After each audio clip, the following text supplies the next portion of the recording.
വല്യമ്മയ്ക്ക് കണ്ണും മൂക്കുമില്ല. പോളണ്ടിലെ ജൂതന്മാരെ മുഴുവൻ ഹിറ്റ്ലർ മെഡഗാസ്കറിലേക്ക് നാട് കടത്തുന്നു, അല്ലെങ്കിൽ ഗ്യാസ് ചേമ്പറിൽ തള്ളുന്നു. പൊട്ടിക്കരയാൻ ചിന്തിക്കാൻ കഴിയില്ല, ഞെട്ടറ്റു വീണുപോയി ജീവിതം, ഞെട്ടറ്റു വീണുപോയി.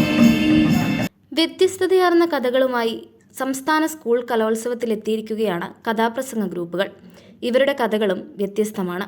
അതിലൊരാൾ 55 വർഷമായി കാതികനാണ്. ശിഷ്യരുമായി എത്തിയ അദ്ദേഹത്തിൻ്റെ കഥകൾ കേൾക്കാം. നമസ്കാരം, ഞാൻ കാതികൻ, സംഗീത സംവിധായകൻ വെൺമണി രാജു.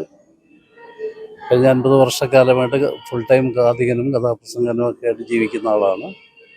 പിന്നെ സ്കൂളുകളിൽ ക്ലാസ് എടുക്കുന്ന, ഇപ്പോൾ നിലവിലുള്ള പട്ടം ഗവൺമെൻറ് ഗേൾസ് ഹയർ സെക്കൻഡറി സ്കൂളിൽ കഥാപ്രസംഗം 5ാം വർഷമാണ് പഠിപ്പിക്കുന്നത്.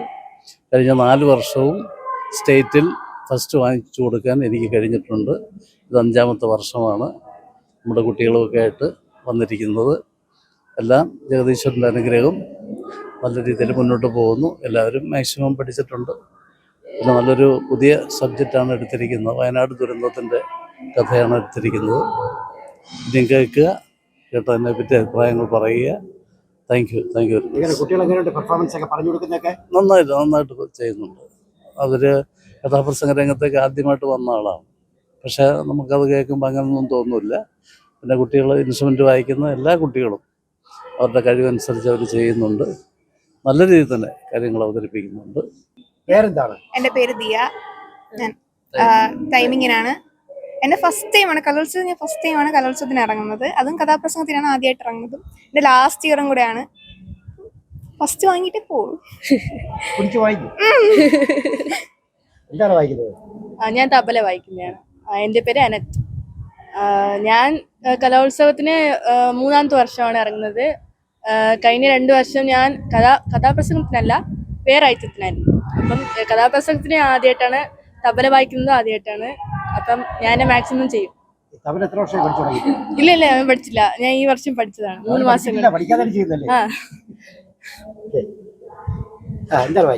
ഞാൻ വയലിനാണ് വായിക്കുന്നത്. എൻ്റെ പേര് സംഗീത. ഞാൻ ഫസ്റ്റ് ടൈമാണ് അതുപോലെ ഈ കലോത്സവത്തിന് സ്റ്റേറ്റിൽ കയറുന്നത് ഫസ്റ്റ് ടൈമാണ്. നല്ലൊരു എക്സ്പീരിയൻസ് ആണ്. പൊളിക്കും. ഇല്ല, പൊളിക്കും. ഫസ്റ്റ് വാങ്ങിക്കും. ഞാൻ ഹാർമോണിയമാണ് വായിക്കുന്നത്. എൻ്റെ പേര് ഹരിപ്രിയ. ഈ സ്റ്റേറ്റിൽ ഫസ്റ്റ് ആയിട്ട് വരുന്നു. പിന്നെ വേറൊന്നുമില്ല, ഇത് ഫസ്റ്റ് വാങ്ങിക്കുക. അങ്ങനെ പഠിച്ചിട്ടൊന്നുമില്ല, ആദ്യമായിട്ട് തന്നെ സാറാണ് എന്നെ ആദ്യമായിട്ട് പഠിപ്പിച്ചത്.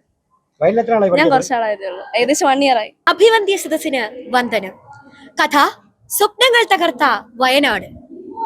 വടക്കൻ മലബാറിന്റെ ഹൃദയഭാഗമായ വയനാട്, മലനിരകളാൽ ബന്ധിച്ചു കിടക്കുന്ന വയനാടിന്റെ പ്രധാന ഭാഗമായ സുൽത്താൻ ബത്തേരിയുടെ തെക്കു പ്രദേശത്തുള്ള മേപ്പാടി ഗ്രാമപഞ്ചായത്തിൽപ്പെട്ട വെള്ളരിപ്പാടം, ചൂരൽമല, അട്ടമല, മുണ്ടകൈ എന്നീ പ്രദേശങ്ങൾ ഒത്തുചേരുന്ന മനോഹരമായ ഭൂപ്രദേശം.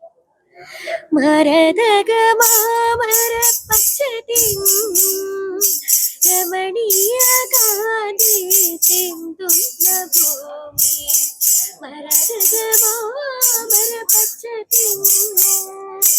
രമണീയ ഗാന്ധി ചിന്തുന്ന ഭൂമി, മലയും പുഴയും നിറഞ്ഞ നല്ല വയനാടെന്നൊരു രമ്യ ഗ്രാമഭൂമി.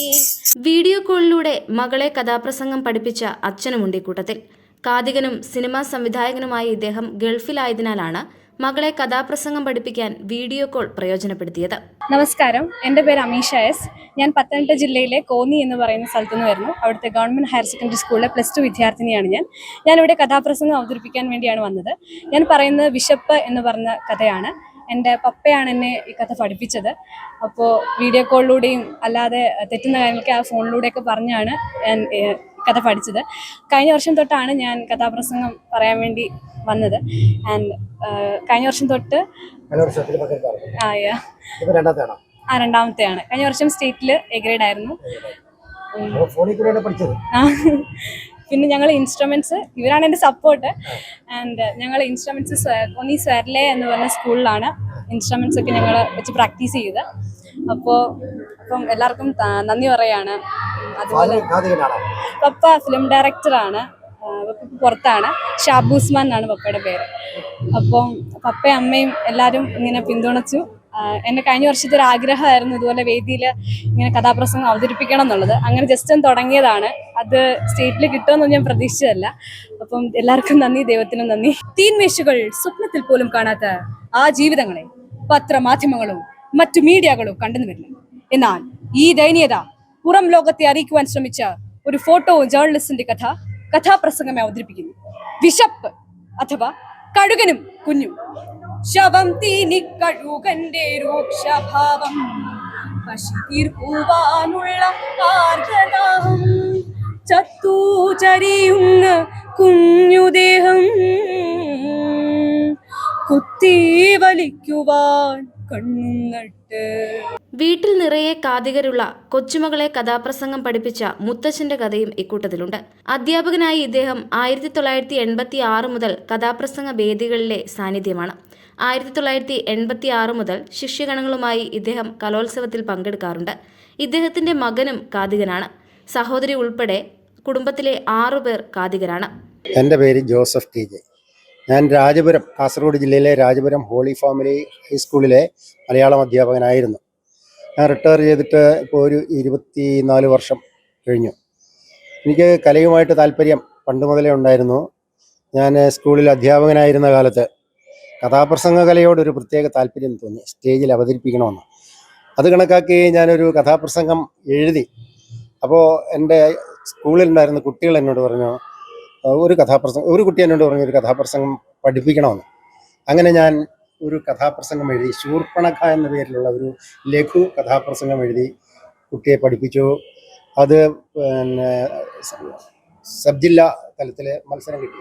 പിന്നീട് പല കുട്ടികളും എന്നോട് ആവശ്യപ്പെടാൻ തുടങ്ങി. അതുകൊണ്ട് ഞാൻ ലഘു കഥാപ്രസംഗങ്ങൾ എഴുതി. പിന്നീട് ഞാൻ തന്നെ മാക്ബത്ത്, ഈഡിപ്പസ്, പഞ്ചവടി എന്നിങ്ങനെ 2-3 വലിയ കഥാപ്രസംഗങ്ങൾ എഴുതി സ്റ്റേജിൽ അവതരിപ്പിച്ചു. പ്രൊഫഷണലായിട്ട് കുറേ കാലം കൊണ്ടുനടന്നു. പിന്നീട് ഞാൻ സ്റ്റേജുകളിൽ അവതരിപ്പിക്കാൻ പ്രൊഫഷണലായിട്ട് പോകാറില്ല. ഏത് വർഷത്തിലാണ്? ഞാൻ 1986 ഞാൻ സ്റ്റേജിൽ പ്രോഗ്രാം അവതരിപ്പിച്ചു. 86, 87, 88, ഒരു 90 കാലഘട്ടങ്ങളിലൊക്കെ. കഥാപ്രസംഗം എന്താണെന്ന് എനിക്കൊരു ഐഡിയ ഉണ്ടായിരുന്നില്ല. അപ്പം ചെറുപ്പം മുതലേ. അപ്പൊ പിന്നെ കഥാപ്രസംഗം കേൾക്കാൻ പോകുമായിരുന്നോ? ഇല്ല, അങ്ങനെയല്ല. ഇങ്ങനെ എൻ്റെ പപ്പേനെയും എൻ്റെ പപ്പേൻ്റെ ചേച്ചീനെയും അനിയനെയും എല്ലാം ട്രെയിൻ ചെയ്തത് അപ്പച്ചനായിരുന്നു. അപ്പൊ അപ്പച്ചൻ ഇങ്ങനെ അപ്പോഴാണ് എന്താണ് കഥാപ്രസംഗം അങ്ങനെ. പിന്നെ ഒരുപാട് പിന്നെ എന്നെ ഗ്ലോസോലീലിയ, സ്വയം കൃതാനർത്ഥം, അങ്ങനെ ഒരുപാട് കഥാപ്രസംഗങ്ങൾ ട്രെയിൻ ചെയ്തിട്ടുണ്ട്. ഞാൻ കുറെ അവതരിപ്പിച്ചിട്ടുണ്ട്. ഇവിടെ എന്നെ തെരഞ്ഞെടുത്തതിൽ ഭയങ്കര സന്തോഷമാണ്. ഇത്രയും കുട്ടികളിലായിട്ട് അതിൽ ഞങ്ങളെ 4 പേരെയാണ് സെലക്ട് ചെയ്തത്. അതിൽ വളരെ സന്തോഷമുണ്ട്. ഹാർമോണിയം അപ്പച്ചൻ പഠിപ്പിച്ചു. അതെ, കൃഷ്ണപ്രിയ തബല വായിക്കും. ഇല്ല. വന്ദന സിമ്പൽ വായിക്കുന്നു. സിമ്പൽ ഫാമിലിയായിട്ട് കഥാപ്രസംഗ കുടുംബമാണ്. പപ്പായാണ് ഞങ്ങളെല്ലാം ചെറുപ്പം മുതലേ കഥ എഴുതി പഠിപ്പിച്ചത്. എൻ്റെ ചേച്ചി നന്നായിട്ട് കഥ പറയും, അനിയും പറയും.